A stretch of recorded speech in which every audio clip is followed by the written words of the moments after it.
Kapolrestabes Semarang, Jawa Tengah, Kombes Irwan Anwar dimutasi dari jabatannya.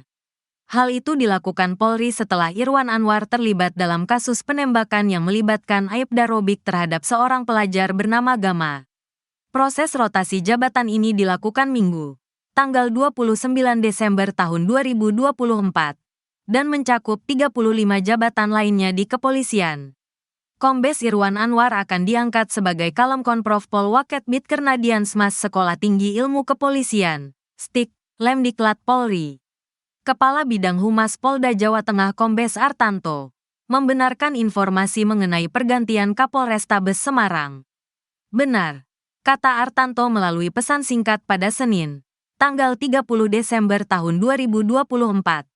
Artanto menjelaskan, mutasi jabatan tersebut merupakan bagian dari Tour of Duty dan Tour of Area.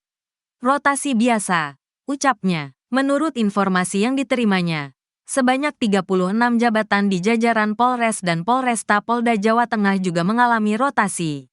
Sebelumnya, Kombes Irwan Anwar menjadi sorotan di media sosial akibat pernyataan yang berbeda mengenai insiden penembakan Gama.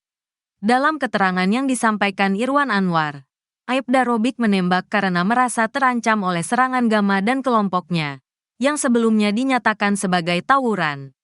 Namun, Kabid Propam Polda Jawa Tengah Kombes Aris Supriyono memberikan keterangan yang berbeda.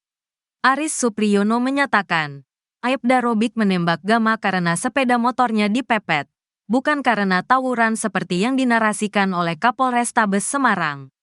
Selain Gama, terdapat 2 pelajar lainnya yang juga menjadi korban dalam insiden tersebut, namun keduanya berhasil selamat.